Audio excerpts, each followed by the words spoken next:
Hi everyone, it's Ms. Jimbanko. Welcome again to science class. So what I would like you to do right now is I want you to take a look at this food web. We've been talking about food webs and food chains and what they represent for the last couple of days. So just a reminder that a food web is made up of many food chains, and that the food web and food chain shows the movement of energy in an ecosystem. And specifically, it's showing where the energy is going. So when we are doing a food web or food chain, the arrow is going to be pointing away from what's getting eaten toward who is getting the energy. So the wolf eats the mouse, but the energy from the mouse goes from the mouse to the wolf, and that is why the arrow is pointing to the wolf. What I'd like you to do is I'd like you to take a second and we're going to answer a couple of questions about this food web and go over the answer. This is going to be an Edpuzzle. So if you're doing this, you don't have to do the worksheet. The worksheet is just a way for you to keep notes if you want to keep them for yourself. Some of you have been turning in the worksheet instead of the Edpuzzle, which makes my life a little bit harder, but I don't have a problem with it. If it's easier for you to answer the questions directly in the worksheet, then you are welcome to, but you should at least watch this video. Okay, so the first thing I would like you to do is I would like you to tell me what the producers are in this food web. Which organisms are producers?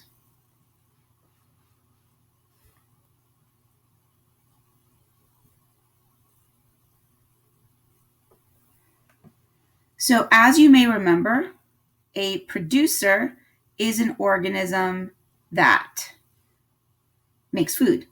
So the producers in this ecosystem would be all the plants. So the nuts, the tree bark, the leaves, and the flower blossoms are all examples of organisms which are the producers. Remember that producers, that plant and producer mean the same thing. That plant, autotroph, and producer all mean the same thing. And so whether I say producer or plant or autotroph, you know that we're talking about something that is able to make its own food.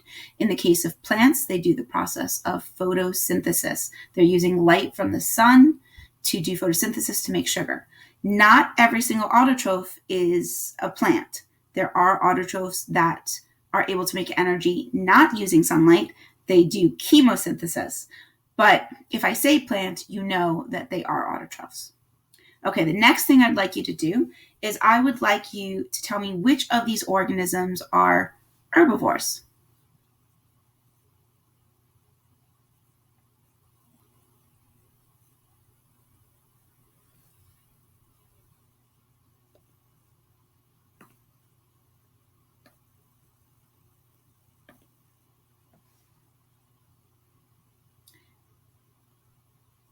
So remember that herbivores are organisms that eat plants.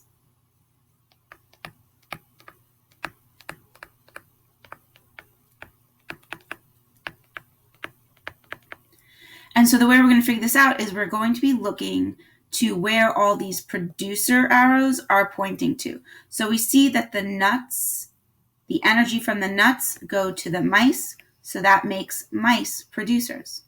We see that the energy from the tree bark goes to the rabbit, so that makes the rabbit also an herbivore.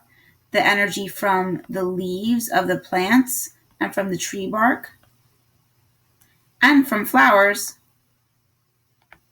go to the insects, so that makes the mouse, the rabbit, and the insects all herbivores. Okay, another name for herbivore would be a consumer, because consumers need to eat other organisms to get energy. So if you are a plant eater, then you are a consumer as well. Okay, the last the second to last thing I want you to do is I want you to tell me what organisms in this food chain are carnivores.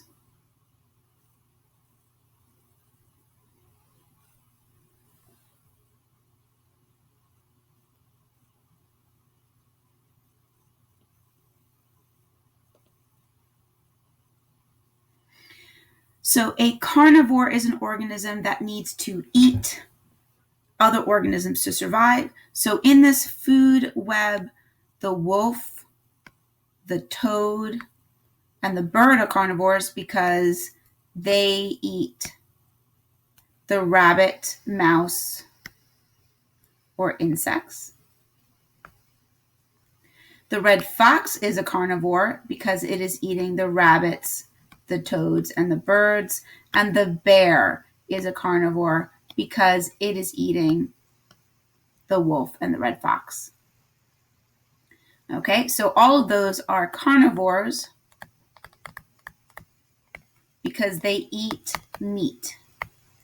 Now, carnivores are eating other organisms, so that also makes them a consumer. Last but not least, could you please tell me what the top consumer or the top predator of this food chain or food web is?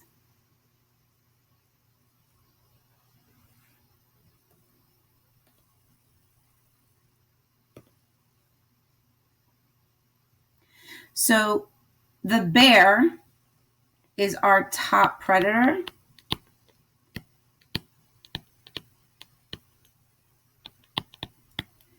Okay, remember that a predator hunts. A predator hunts and eats another animal. So a carnivore is a predator. And predators are a type of consumer. See how all these words are connected to each other? Awesome sauce. Okay, so which of these organisms would be positively affected if we got rid of rabbits? If we were to get rid of these rabbits from this food chain, which organism or organisms might benefit from the rabbits not being there any longer?